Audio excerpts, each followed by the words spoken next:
5. sınıf 4. ders Odam organizm organlar sistemasi va ekosistema. Dastlab sistema. Sistema bu bir butunlikni tashkil etuvchi organlar, ya'ni ma'lum bir issiqlikdagi o'zaro bir-biri bilan bog'langan organlar sistemasi deya ataladi. Masalan, bilamizki tuzilishi va vazifasi o'xshash bo'lgan hujayralar yig'nalib, to'qimalarni hosil qiladi. Bir necha xil to'qimalarning vazifalarini umumlashuvini hisobiga esa organlar hosil bo'ladi. Funksional jihatdan bir-biri bilan bog'liq bo'lgan organlar esa organlar sistemasini hosil qiladi. Odam organizmida tayanch harakatlanish sistemasi, qon aylanish sistemasi, nafas olish sistemasi, ovqat hazm qilish, nerv, endokrin va limfa sistemalari mavjud. Dastlab tayanch harakatlanish sistemasi. Tayanch harakatlanish sistemasi ikki qismdan, skelet va muskulyar sistemadan iborat bo'ladi. Katta yoshli odamlarda odam tanasi skeleti 206 ta suyakdan tashkil topgan bo'lib, 85 tasi juft, 36 tasi esa tog' suyaklardan tashkil topgan va odam skeleti bosh, umurtqa pog'onasi, ko'krak qafasi, qo'l-oyoq skeletlariga ajraladi. Muskullar. Butun odam tanasida 600 taga yaqin bo'lgan muskullar mavjud bo'lib, va ular quyidagi guruhlarga ajraladi. Bosh muskullari, bo'yin muskullari, ko'krak qafasi muskullari, qo'l-oyoq muskullariga ajraladi. Tayanch harakatlanish sistemasi. Bu skelet sistemasi edi, bu bo'lsa muskulyar sistema hisoblanadi. Qon aylanish sistemasi. Ushbu sistema organizmda oziq moddalarni va kislorodni ta'minlanishini vazifasini bajaradi. Ya'ni organizmni oziq modda va kislorod bilan organizmni ta'minlash bu qon aylanish sistemasi bilan bog'liq. Qon aylanish sistemasi asosiy yurak va qon tomirlaridan iborat. Ular birgalikda qon aylanish sistemasini hosil qiladi. Qon tomirlar o'z navbatida yurakdan chiquvchi qon tomirlar, arteriyalar, yurakka kiruvchi qon tomirlar, venalar, arteriya va venalarni o'zaro hujayralarda bir-biri bilan bog'lab beruvchi eng mayda qon tomirlar kapillyar qon tomirlari hisoblanadi. Ovqat hazm qilish sistemasi. Organizmda oziq moddalarni ta'minlash vazifasini bajaruvchi sistema bu ovqat hazm qilish sistemasi bo'ladi. Odam organizmida ovqat hazm qilish sistemasi ketma-ketligi quyidagicha: og'iz bo'shlig'i, halqum, qizg'ongach, oshqozon, ingichka ichakning boshlang'ich qismi 12 barmoq ichak, ingichka ichak, yo'g'on ichak va anal teshigi qismlariga ajraladi. Nafas olish sistemasi. Organizmda energiya bilan ta'minlashga qaratilgan, ya'ni ritmli esa jarayonni nafas olishda qabul qilingan kislorod orqali amalga oshishi bu nafas olish sistemasining ahamiyati hisoblanadi. Organizmda tashqi muhitdan kislorod yutganda kislorod iste'mol qilingan oziq moddalarni parchalaydi. Natijada energiya hosil qiladi. Ya'ni disseminatsiyada o'z vazifasini bajaradi.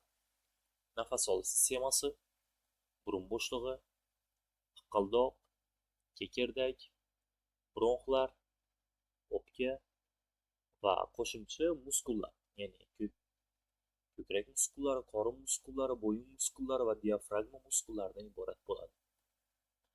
Nerv sistemasi. Tuzilishiga va funksiyasiga binoan ikkiga ajraladi. Tuzilishiga ko'ra markaziy nerv sistemasi va periferik nerv sistemasi. Markaziy nerv sistemasiga asosiy bosh miya va orqa miya, periferik nerv sistemasiga esa bosh miya va orqa miyadan chiquvchi nerv tugunlari va nerv tolalari misol bo'ladi. Funksiyasiga ko'ra nerv sistemasi somatik, vegetativ, ya'ni avtonom nerv sistemasi hisoblanadi. Somatik nerv sistemasi sezgi a'zolarining ishini va skelet muskullarining ishini nazorat qilib turadi.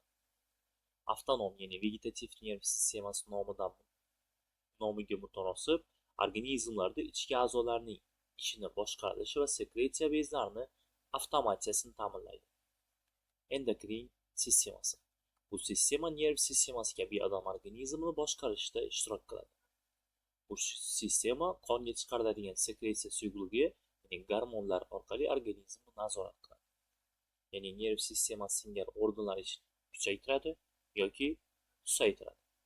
Gormonlar sekresiya bezlari ishlab chiqariladi. Hipofiz, epifiz, qalqonsimon bez, qalqon oldi, ayrisimon va buyrak usti bezlari. Bularning hammasi ichki sekresiya bezlari hisoblanadi. Me'da osti bezi, jigar, jinsiy bezlar esa aralash sekresiya bezlari hisoblanadi. Til osti, jag' osti, quloq oldi, so'lak bezlari, ko'z yosh bezi, sut bezlari, bular esa tashqi sekresiya bezlari hisoblanadi. Limfa sistemasi. Odam organizmida himoya qilishga qaratilgan sistema bu limfa sistemasi hisoblanadi. Limfa sistemasi limfa bezlari, taloq, limfa tomirlaridan iborat. Organizmda kasallikka qarshi kurashish xossasi bu immunitet deyiladi. Virus va bakteriyalarni kasallikni chiqaruvchi organizmlar bo'lib, qachonki odam organizmiga virus va bakteriyalar tushganda, ularni limfa suyuqliklari, ya'ni leykositlar eritib, parchalab yuboradi. Ekologik omillar. Organizmga ta'sir qiluvchi tashqi muhitning har qanday omillari ekologik omillar deb ataladi. Va ekologik omillar 3 ga ajraladi. Abiotik omillar, biotik omillar va antropogen omillar. Abiotik omillar bu notirik tabiatning ta'siri hisoblanadi va ularga yorug'lik, harorat, namlik, oziq miqdori va ozuqa sifatini misol qilamiz. Biotik omillarga esa tirik organizmlarni bir-biriga va tashqi muhitga bo'lgan ta'siri biotik omillar hisoblanadi. Zamburug'lar olimi. Zamburug'lar ta'siri mikogen, bakteriyalar ta'siri mikrobiogen, o'simliklar ta'siri fitogen, hayvonlar ta'siri esa zoogen hisoblanadi. Antropogen. Bu insonlarning tashqi muhitga bo'lgan ta'siri antropogen omil hisoblanadi va uning o'zi o'rnida fizik, kimyoviy, biologik va ijtimoiy omillarga ajraladi. Biotsinoz. Biotsinoz bu tabiiy jamoa tarkibidagi tirik organizmlarni biz biotsinoz deb ataymiz. Biotsinoz 4 ta tarkibiy qismga ajraladi. Bakteriyalar jamoasi mikrobiotsinoz, zamburug'lar jamoasi mikotsinoz, o'simliklar jamoasi fitotsinoz va hayvonlar jamoasi esa zootsinoz hisoblanadi. Biotsinozdagi tirik organizmlar funksiyalar tarkibiga ko'ra 3 ga bo'linadi. Produtsentlar, konsumentlar va redutsentlar. Produtsentlar ya'ni hosil qiluvchilar bo'lib, ular organik moddalarni sintezlash xususiyatiga ega. Ularga avtotrof ya'ni fototrof va hemotrof usulda oziqlanuvchi organizmlarni misol qilamiz. Ya'ni fototrof o'simliklar va hemotrof bakteriyalar va fotosintez qilish xususiyatiga ega bo'lgan ba'zi bir sodda hayvonlar. Konsumentlar ya'ni iste'mol qiluvchilar hisoblanib, ularga har qanday heterotroflar kiradi. Albatta bular galazoy, parazit tipda oziqlanuvchilar. Ularga hayvonlar, parazitlar va yirtqich parazit o'simliklarni misol qilishimiz mumkin. Redutsentlar.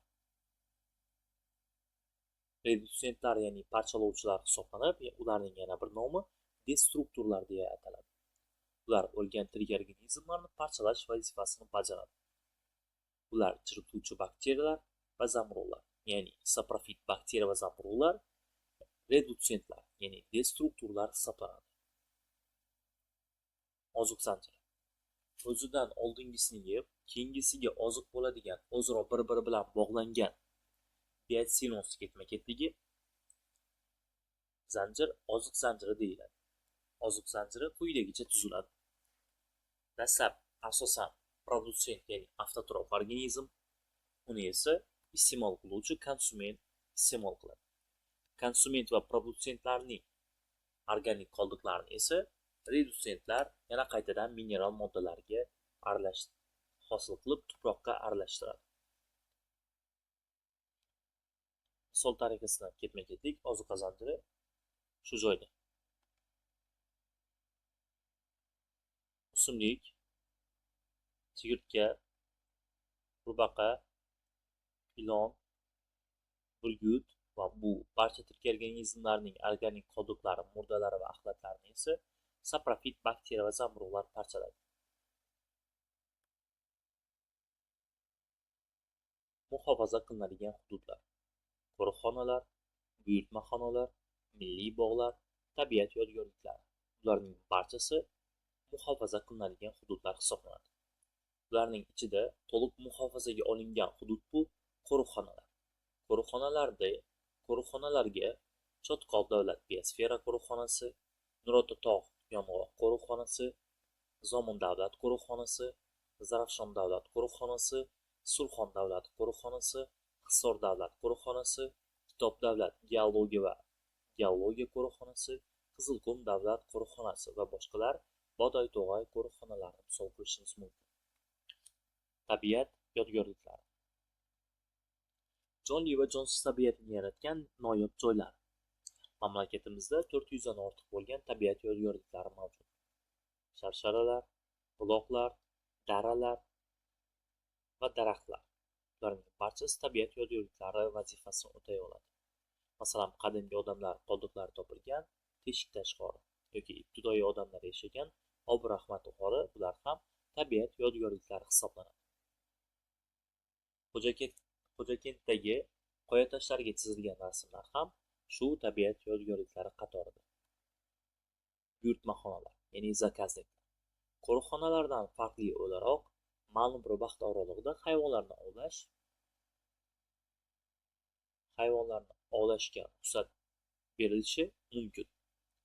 Mo'ynasi uchun andatralarni ko'paytirish, archa qarag'aylarni, ko'chatlarni yetishtirish uchun xizmat qiladi. Milliy bog'lar odamlarda madaniy hordiq chiqarish va estetik zavq olish uchun ajratilgan hudud. Bunday joylarda o'simliklarni o'ziga chiroyli shakl berish va o'stirish mumkin, lekin payhon qilish va buzib olish mumkin emas. Bizda endi Qizil kitob. 1979-yilda Tabiatni muhofaza qilish xalqaro ittifoqining ko'rsatmasiga binoan Qizil kitob ta'sis etiladi va 1983-yilga kelib birinchi nashri umurtqali hayvonlarga bag'ishlangan bo'lib, o'z ichiga 63 ta turni kiritadi. Bir yil o'tib 1984-yilda esa ikkinchi nashr o'simliklarga bag'ishlangan 163 ta turni o'z ichiga oluvchi nashrni o'zi chop etiladi. Bizda ba'zi bir Qizil kitobga kiritilgan turlar haqida ma'lumotlar berilgan. Yovvoyi tok uzumdoshlar oilasiga mansub bo'lgan, may-iyun oylarida gullab, demak mayda-iyunda gullab, iyul-oktyabrda meva soladigan o'simlik hisoblanadi. Bo'yi 30 metr keladigan daraxt. Dala va toshloq yerlarda o'sadi. Yovvoyi tokning kamayib ketishiga sabab bu chorva mollarini boqish. Ya'ni ko'plab chorva mollarini boqish sababli yovvoyi tok, ya'ni tabiiy tok kamayib ketgan va Qizil kitobga kiritilgan. Xolmon sirg'aguli yoki jumagul. Bo'yi 150 cm keladigan piyozboshli ko'p yillik o't. Barglari cho'ziq, halqasimon joylashgan. Gullari qo'ng'irsimon shaklda bo'lib, qizil soyabon to'pgulda o'rnashgan bo'ladi. Demak, gullari soyabon to'pgulda o'rnashgan ekan. Aprelda gullab, may oyida urug' soladi. Piyozboshi iste'mol qilinganligi sababli xolmon isirg'agulining soni kamayib ketgan. Safsan xurmosi. Bo'yi 15-20 metrli daraxt bo'lib, barglari cho'ziq. Qalin, uzunligi 15 cm keladi. Gullari sarg'ish, mevasi esa qo'ng'ir qizil etli bo'ladi. Tog' yonbag'rilarda va budoqlar bo'ylarida o'sadi. Safsan xurmosi yerlarni o'zlashtirish, qurilish va o'tin uchun ishlatish sababli soni kamayib ketgan va Qizil kitobga kiritilgan. Xongul, ya'ni Buxoro bug'usi, to'qayzorlarda va qumli cho'llarda 3 dan 20 gacha bo'lgan to'dalarni hosil qiladi. May-iyun oylarida bolalaydi, 2-3 yilda bolalar voyaga yetadi. Erkak bug'ularning shoxi 110 cm, og'irligi esa 200 kg ga yetadi.